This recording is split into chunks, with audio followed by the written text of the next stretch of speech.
امام محمد باقر علیہ السلام سے اللہم صلی علی محمد وعلی محمد۔ روایت ہے کہ شب قدر کے بعد جو سب سے زیادہ اللہ سبحانہ و تعالیٰ عطا کرتا ہے اپنے بندوں کو اس رات میں، یعنی شب نیمہ شعبان میں، اور امام نے فرمایا کہ اس رات میں خدا کا قرب تلاش کرنے کی کوشش کرو۔ خدا کا قرب کا مطلب یہ قربتاً اللہ، یعنی اپنے ہر عمل کو اللہ کی قربت کی نیت سے انجام دو۔ اور اس کے بعد عظیم الشان جملہ ارشاد فرمایا کہ حقیقت میں یہ وہ شب ہے کہ جس میں اللہ نے اپنی ذات کی قسم کھائی ہے کہ وہ کسی سائل کو خالی ہاتھ واپس نہیں لوٹائے گا۔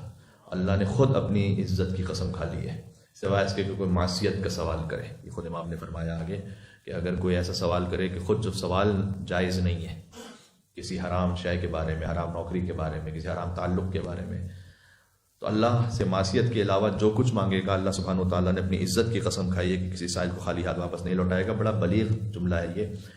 اس میں سائل کو خالی ہاتھ نہیں لوٹائے گا کا مطلب لازمی یہ نہیں ہے کہ جو مانگا ہے ایگزیکٹلی وہی شاید اللہ دے دے، بلکہ ہو سکتا ہے کہ اس سائل کے لیے کچھ اور اس کی حکمت کے مطابق بہتر ہو، تو اللہ سائل کو خالی ہاتھ نہیں لوٹائے گا۔ یعنی جب کوئی سائل آیا ہے تو اسے یا تو وہ عطا کرے گا جو وہ مانگ رہا ہے، یا اس سے بڑھ کر اور بہتر کچھ عطا کرے گا۔ آپ نے کسی سے کہا کہ میں آپ کی کمپنی میں جاب کرنا چاہتا ہوں، مجھے جاب دے دیں۔ آپ نے اس سے ایک سوال کیا ہے، اس نے پلٹ کر آپ کو کہا کہ ایسا کرتے ہیں پارٹنر بن جاتے ہیں،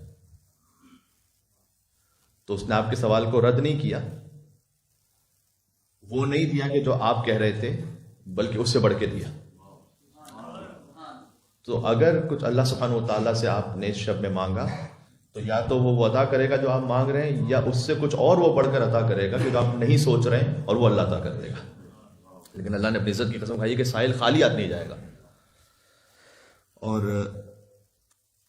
اہل بیت علیہ السلام سے یہ روایات بھی ثابت ہیں کہ شب قدر اللہ تعالیٰ نے رسول اللہ سے مخصوص رکھی ہے ان کی عظمتوں کے لیے، اور شب نیمہ شعبان اہل بیت کی عظمتوں سے مخصوص رکھی ہے۔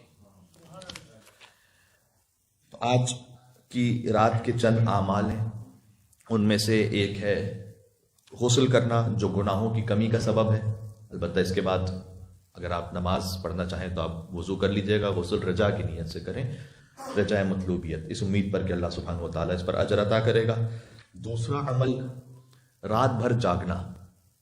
کل بھی میں نے خطاب میں اس بات کو عرض کیا تھا کہ انسان کوئی اور کام نہ بھی کر رہا ہو، دعا سے، عبادت سے آپ خستگی محسوس کر رہے ہیں، آپ کہہ رہے ہیں کہ بھئی فقط میں بیٹھا رہوں، کوئی معصیت کا کام نہ کروں، لیکن میں جاگ رہا ہوں، فقط رات جاگ کے گزاروں گا۔ امام نے فرمایا کہ جو آج رات جو اب آنے والی ہے شب 15 شعبان جاگ کر گزارے، اللہ اس کے دل کو اس دن زندہ رکھے گا جب بہت سے دل مردہ ہو چکے ہوں گے۔ تیسرا عمل، پہلا عمل غسل انجام دینا، دوسرا عمل رات جاگ کر گزارنا، تیسرا عمل زیارت ابا عبداللہ الحسین علیہ الصلوۃ والسلام، نعرہ صلوات، اللہم صلی علی محمد وعلی محمد۔ شیخ عباس قمی جیسے بڑے محدث نے اس بات کو لکھا کہ آج کی رات کے بہترین اعمال میں سے یہ عمل ہے زیارت امام حسین علیہ السلام۔ کربلا معلیٰ میں 40 کے بعد جو سال کا سب سے بڑا اجتماع ہے وہ عاشور کا نہیں ہے بلکہ شب 15 شعبان کا ہے، اور خاص الخاص ایک اہتمام ہوتا ہے۔ تو گناہوں کی بخشش کا سبب بھی ہے زیارت امام حسین۔ اور پھر فرمایا امام نے کہ جو چاہتا ہے کہ 1,24,000 انبیاء سے مصافحہ کرے، اسے چاہیے کہ شب 15 شعبان زیارت امام حسین کرے۔ تو ایک عجب ہی تاثیر امام حسین علیہ السلام کی زیارت کی آج کی رات میں۔ اور پھر یہ فرمایا کہ زیارت امام حسین علیہ السلام جو کم ترین، اس کا آسان ترین طریقہ ہے وہ یہ ہے کہ اگر کوئی کربلا نہیں پہنچ سکتا تو پھر اضافی شرط ہے یہ کہ چھت پر جائے اپنے، یعنی ایک زیر آسمان ہو۔ اگر آپ زیر آسمان کر سکتے اس عمل کو تو آج کی رات کم از کم ضرور کیجیے گا اس عمل کو، اور داہنے باہنے نگاہ کرے۔ اس پر علماء نے لکھا ہے کہ یہ داہنے باہنے نگاہ کرنے کا سبب شاید اللہ سبحانہ و تعالیٰ نے اس عمل میں یہ قرار دیا ہے کہ سارا عالم مدیون امام حسین علیہ السلام ہے۔ داہنی طرف دیکھو، بہانی طرف دیکھو، امام حسین علیہ السلام کا کرم ہے۔ اس کے بعد آسمان کی جانب سر کو بلند کرے اور یہ کہ السلام علیک یا ابا عبداللہ، السلام علیکم ورحمۃ اللہ وبرکاتہ۔ یہ 2 جملے کہ امید ہے کہ اسے اس زیارت پر حج اور عمرے کا ثواب عطا ہو جائے۔ پھر 5 مختصر دعائیں ہیں کہ جو آج کی شب میں ہیں، وہ آپ مفاتح الجنان میں دیکھ سکتے ہیں۔ ایک عمل جو بعض مرتبہ مس ہو جاتا ہے مومنین سے، وہ ہے سبحان اللہ والحمد للہ واللہ اکبر ولا الہ الا اللہ، یعنی تسبیحات اربع میں تھوڑی سی ترتیب مختلف ہے۔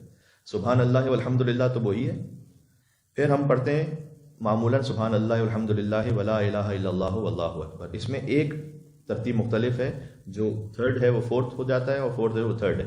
امام نے اس کا ذکر پتا ہے سبحان اللہ والحمد للہ واللہ اکبر ولا الہ الا اللہ، یہ 100 مرتبہ پڑھنے کی تاکید ہے کہ تمام گناہوں کو اللہ سبحانہ و تعالیٰ معاف کر دے گا۔ تو اس تسبیح کو آپ نکالیے، بار بار کثرت صلوات، دعائے کمیل کی تلاوت آج ہی کی شب میں وارد ہوئی ہے، اصل تو آج ہی کی شب میں مولا علی علیہ السلام نے حضرت کمیل کو دعائے کمیل سکھلائی تھی۔ آج کی رات دعائے کمیل کا پڑھنا، نماز جعفر طیار بہت ہی اہم عمل ہے آج کی رات میں۔ یہ چند اعمال تھے کہ جو ہم نے ذکر کیے۔